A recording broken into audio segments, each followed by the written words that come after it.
I'm Jack Patty, and this is the Senior Minute, successfully serving seniors.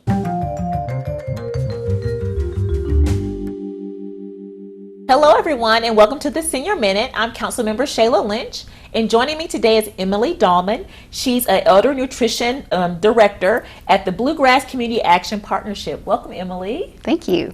Thank you so much for being here. Tell everyone, all our viewers, what you do in your position as the Elder Nutrition Director. Well, I work for Bluegrass Community Partnership, and I cover 17 counties. And in those 17 counties, I am over the nutrition program for our seniors. And so, regarding senior nutrition, what is available, what resources are available to our seniors? So there's a couple of ways to receive food, and I always have encouraged our clients to come to the senior center if they are able, because it gives them that opportunity to interact, meet people, be a little more physical. So I really encourage that. For those who are not able to do that, then we work to make sure they have homebound meal delivery meals, that it's the same food that's at the congregate site. It's just that those meals are sent out to those clients that truly are homebound and not able to come to the center. Is there any fee or cost for those meals if they're delivered at home? There is no fee for that. That's wonderful, wonderful, great resource. Can you share with our viewers as well some helpful nutrition tips that seniors should think about as they age? Well, I have found that our seniors sometimes forget to eat. As they age, their appetite decreases. Some of them are physically just not able to do a lot of prepping and getting food, or even going and getting groceries. So one of the beauties of the program that we have for our seniors is that there's two ways they can get meals. They can come to the senior center and have lunch there.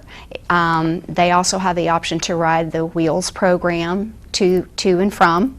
And but if they truly just simply cannot get out of their home, then we have drivers that deliver those meals to them directly to their homes.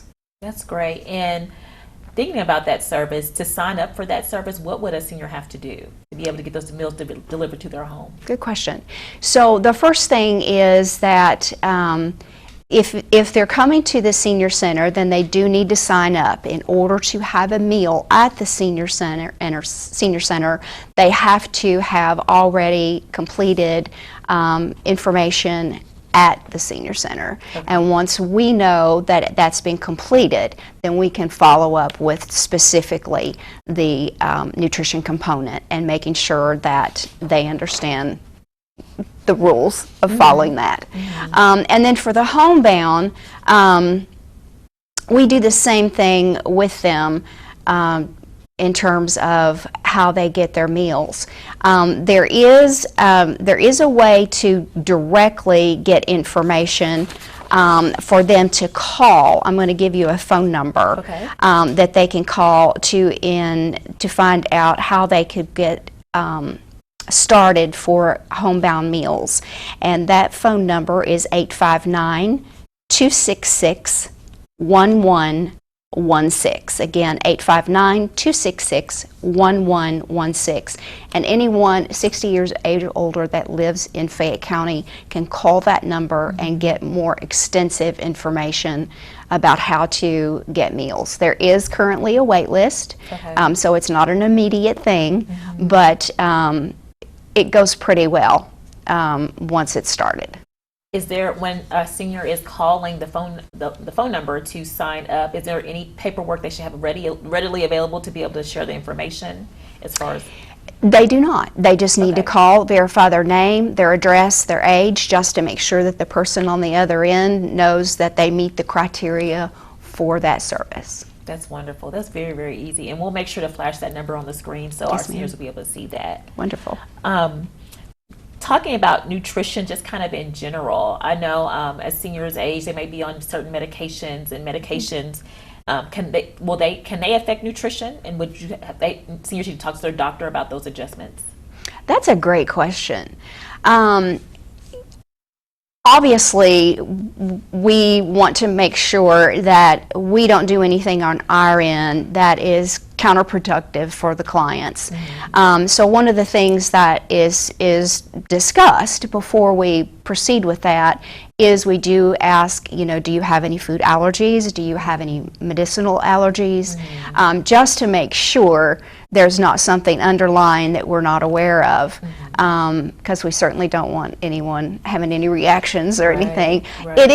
It is important for the client themselves to be upfront and say if they do have allergies, then that would be important for us to know that. So you all could tailor the meals to whatever they're eating. We cannot tailor. Everyone gets the same meal, but they have a menu that they receive ahead of time that shows what's on there. That way the person can, think to themselves, oh, that's something on that particular meal, that's something I need to not eat.